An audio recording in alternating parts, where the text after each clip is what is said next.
Are you having trouble building meaningful social encounters? That's where we're going today, and we're starting right now.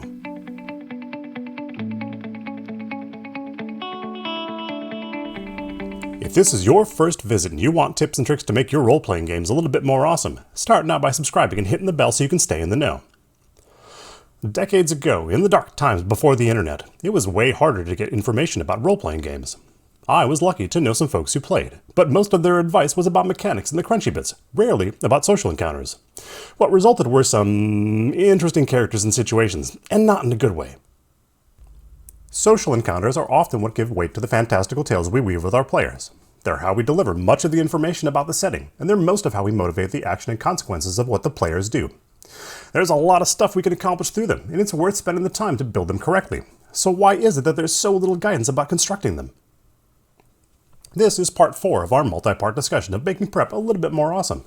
Today, we're going to talk about NPCs and social encounters, with special attention to practical concerns, and I'll throw in an example at the end for free. But first, let's talk about characters. I'm a what? You can't have much of a social encounter without NPCs. Well, the players can talk amongst themselves, I guess, but that's something else entirely. In generic terms, your NPCs need these traits: a simple want or a need, the action they're currently taking to accomplish that goal, and how far they're willing to go to accomplish it. A more interesting NPC should also have a way they can help or hurt the party, or a way to further one or more of your plot devices, and something other than their hook to make them stand out. The most engaging characters are usually the most extreme ones. Try to understand their beliefs and how closely they hold them. And you'll want them to follow an arc too if they get enough screen time. Problem: how can you tell the A-listers from the crowd? In an ideal world, the players would engage with the NPCs you deem most important. The actuality is that they'll choose whichever ones they like based on, well, I'm not entirely sure how they choose. A lot of the time, they will pick a random NPC to elevate like Crazy Tom that weren't at all on your radar. Try to invest the least amount of prep in your characters until you're certain they'll play a big role moving forward. You can tell if they're sticky if your players go back to them time and again. And if they don't engage with the character, that's a hint in the other direction. The more you try to force an NPC upon your players, the more likely they are to reject them. If you want more investment in your NPCs, get your players to help create them. Building characters from backstories can be fantastic. Ask who they are, what makes them interesting, and what does the player character know about them. Then you supply their goals and actions. These characters will most likely already have a relationship with the player characters, which can then be used to crank up the drama. Many of my table's favorite NPCs arose from exactly this exercise.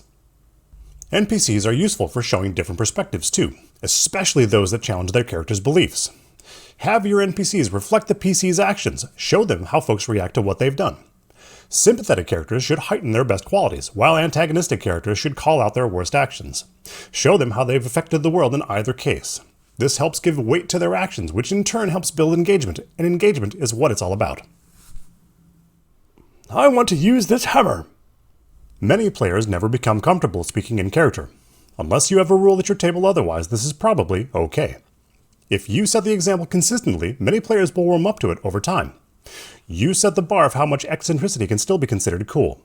Sometimes it's okay to speak about your character instead of speaking as your character. And this is true for us as GMs and DMs too.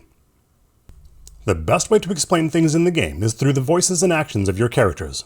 Their word choice, mannerism, and general disposition toward the thing can be very evocative. This telegraphs some of how people in the world feel about this topic, which can help your setting feel much more alive. Tailor the conversation based on how the NPC regards the player characters too, especially if the players have been hostile toward them. However, explaining in character can be exhausting.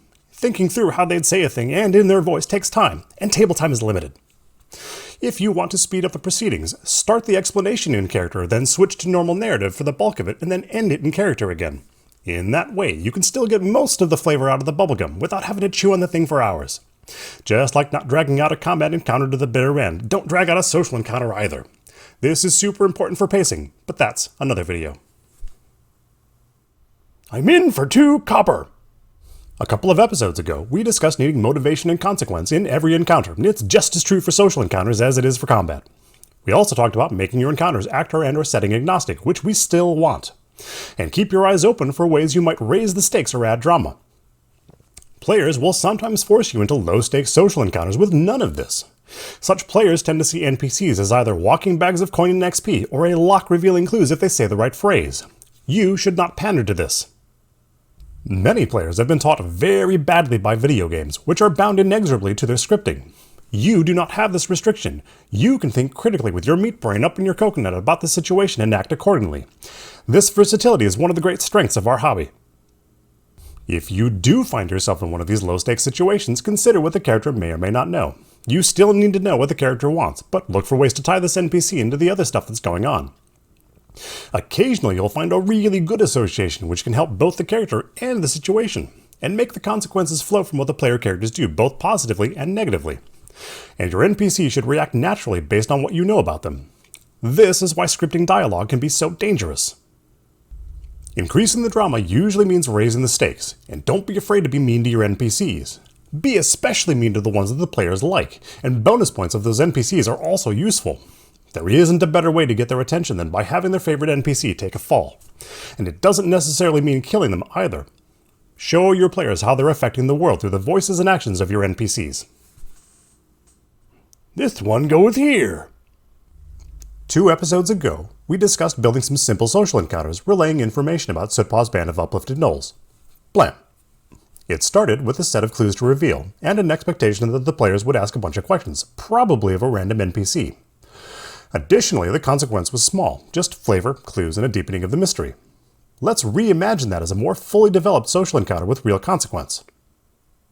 The NPC in this equation is a tracker and the last remaining of a small group. They were captured by the gnolls as they got too close to their lair. This guy escaped, but watched his buddies tortured and then burned to death by Sootpaw. The people in this village think the guy's crazy with all of his gibbering about a fire gnoll. He wants the PCs to take his warning seriously since none in the village do. We keep this encounter setting agnostic. He's in the village the players first arrive in. He's here to give out some information, to push the mystery, and to show the danger. As long as the player characters aren't hostile to him, he will relate what he saw. A band of gnolls with mystical powers, acting intelligently and aggressively, led by a gnoll with control over fire, holed up in a cave system over yonder hill deep in the forest. The player's motivation is getting answers, which they'll get, in addition to some stuff that might be useful later. The consequence? That depends on what the player characters do. Here are the 3 basic outcomes. The bad outcome happens if they're hostile toward this poor guy that watched his pals burn. In this case, he gives fewer answers. You still want to deepen the mystery, and you still want to deliver at least some of the clues, but at some point he clams up and stops being coherent.